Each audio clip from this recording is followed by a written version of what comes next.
questions, please raise your hand and I'll call them. First of all, tons of credit to Coach Hall and Southern Miss.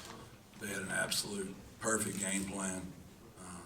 They were snapping the ball on one and snapping it to one of the best players in the conference with +1 runs. You know, our home crowd was definitely as much a difference in the ball game as our defense was. But what's crazy about that, all those penalties were allowing them to get 40 more seconds. So they would take 40, snap it on one, get a penalty, get 40 more seconds. So they were getting a minute and a half every time they were snapping the ball when you get that many penalties. And so it was working against us in a way, but our defense found a way. I told people all week, we'd only been allowing 19 points a game on defense. They had been allowing 22. Where their points had been given up, their special teams had been giving them up, which we didn't do that. We didn't take advantage of that. And their offense had been turning the ball over, and people have been scoring on their offense, believe it or not. That's where most of their points have been given up. And they didn't do that until the fourth quarter, and our kids just wouldn't go away. What I'm most proud of is how our coaching staff stayed so composed. The head coach stayed composed, even though his insides were rumbling, and our leadership council stayed composed. Our single-digit guy, everybody kept a good blue, cool head. We never lost it, and we just stayed the course and got a huge, huge win. Okay, JJ? Jeff, what does it say about your team that you don't play your best and you guys are still able to kind of grind one out today, especially with that defensive effort in the fourth quarter? That's the only way you win championships. I've been blessed to win a few. Not once have we ever gone through and looked clean on offense, every one of them. Your defense has got to get it done. And again, they got it done tonight. They honestly only gave up probably 3 points. Our kickoff team gave up 7 in a way, and we had a pick 6, right? So our defense was really fantastic. And you're right, JJ. It says a lot about who we are. We know who we are. You know, our defense had to do that. We were a little sloppy during the week. Sloppy might be too strong of a word, maybe slightly overconfident. It had come too easy too many times for us. And the only chance we have of beating the champs was to come out here and do this tonight, because we just got a big old dose of humble pie on offense because we just weren't real clean. Okay, Ryder? Coach, did you expect them to be running the offense they were with Frank Ford Jr. tonight? Because it seemed like you guys kind of got taken by surprise a little bit in the first half there. Now, what was really the adjustments you made in the second half to really kind of put the lid on that, especially, once Willis had to come in after that first drive in the second half? That was what was most frustrating. We were very prepared for it. We knew it was the only way they could beat us. There's just no way they could have played normal football tonight. So we really had a good plan for it. I've said this a million times. The game's about players. Whenever you do +1 runs, what I mean by +1, when the quarterback's still single wing, this is back in the day, right? They've got one more guy than you do. So y'all play head coach. You want to double cover number 1? Because I know y'all were scared to death of number 1 out there, because I know we were, right? Well, when you double cover him, they're just going to throw it up to number 1. And when you go out there on number 1, now the +1's a +2 in the run game. So believe it or not, our kids were very prepared. It wasn't that. 3 made some great plays. We didn't fit it exactly right. We were good on inside zone and outside zone. We struggled on gap schemes. They're blocked down, kick out, turn up. We didn't fit that real well. And that's something where obviously UAB is going to see, and they're going to try to exploit it their big tailback. Go to Raul on the far right.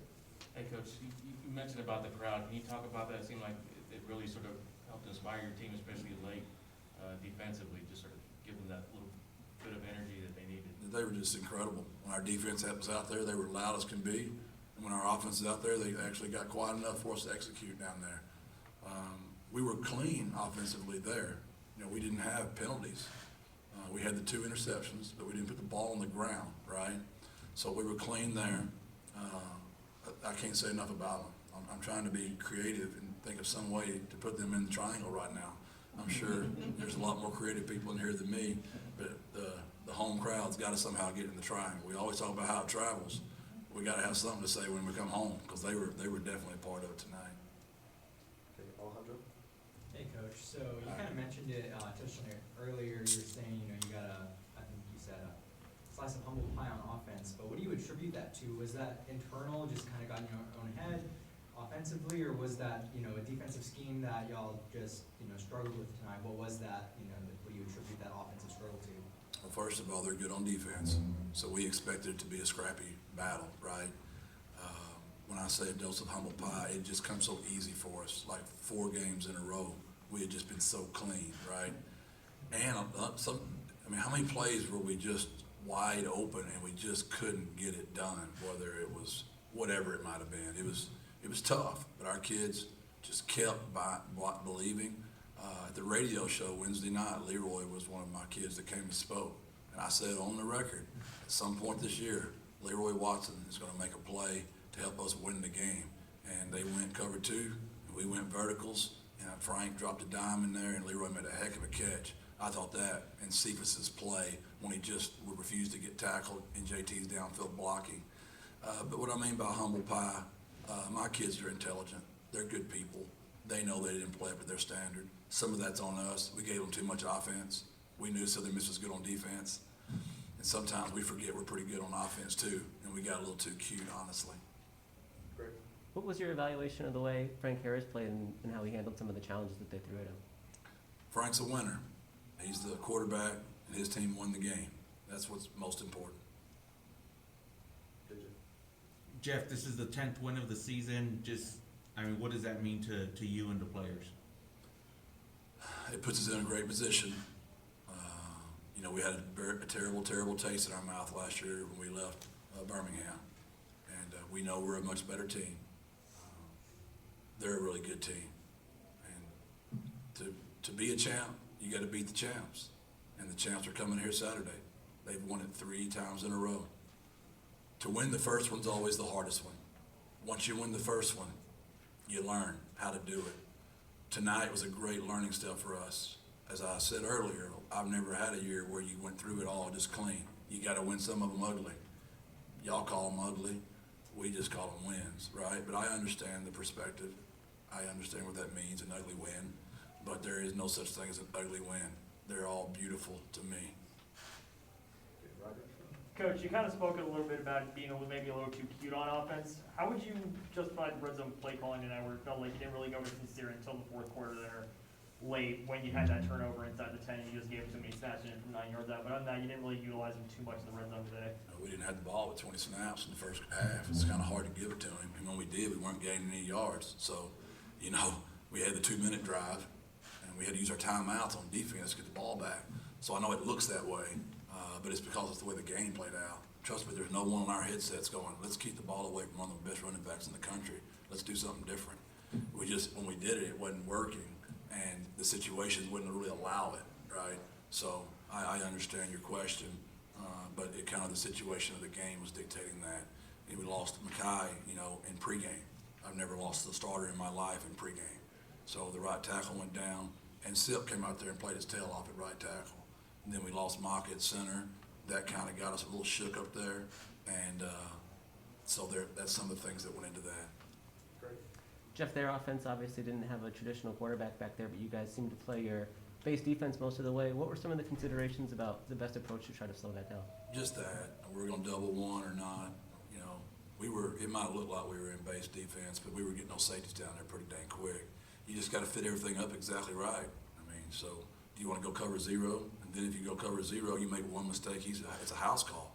If you go cover 1, you at least got a free person back there to get him down. And, Coach Levin, Coach Wright did, I thought, a fantastic job. The defense had nothing to do with what was wrong tonight. Think about it, man. Let's all use our common sense. If we just go out there on offense and get up 14 points, they can't play that way. We didn't do our job on offense. So it allowed them to stay in the single wing the entire night. Our defense was fantastic. JJ.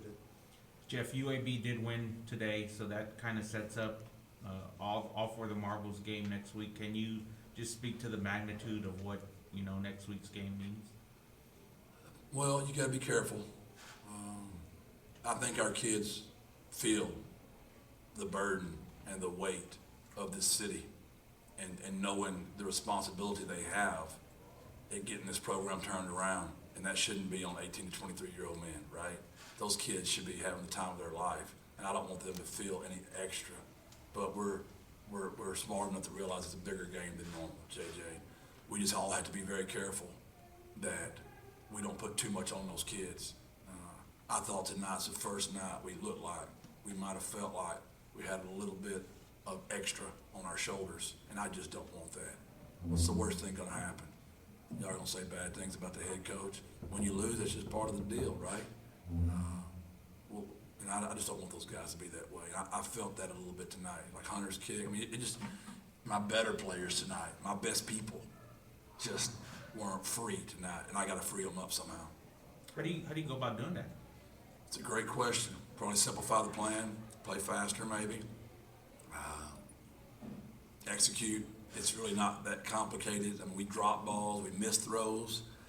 You know, Oscar doesn't drop balls, right? That's I mean, think of all the plays where, and I know y'all were feeling it too, because I remember, I know all y'all probably just like me, were like, yeah, just one, just that one, and it never would happen, right? And it just kind of stacks. The great thing is, I know how good our defense is. So, you know, the 4th and 1 that we didn't get points down there, that was just a crusher. And, you know, I could talk to you about X's and O's on it all day long, but we got to execute down there, and that better than that. Jeff, you mentioned that sense of pressure on some of the guys that you felt today. Did that change what the emotions were like at the end of the game when you come up with those turnovers to seal the win? What was kind of the environment like? Was it more of a sense of relief? Or? Yeah, I think that's going to set up and to give us a chance next week. I don't think we would have had a chance. I really do. I think that feeling, that I hate to say it, the pressure, will be good for us next week. We hadn't been in one of those in a while. You know, there was a stretch there where that's all we were doing. But we've been about a month to 5 weeks where we just been like, hey, let's get in victory formation and take a knee and I'll go home. Well, it wasn't that tonight. I kind of lost my own marbles. When I ran it down there, if they didn't call timeout, I was just gonna go victory. And then I forgot all about it. Then it hit me, I'm like, they didn't call timeout. I need to just take a knee and get out of here. Because, you know, of course, my offensive coach is like, what are you doing? I'm like, oh, really? If 3 gets hurt here, trying to score another touchdown, how smart are we gonna all feel? Let's get a victory and get out of here. Thanks, Coach. Thanks, Jeff. Thank you, Jeff. Appreciate it. Thank you. God bless. Birds up.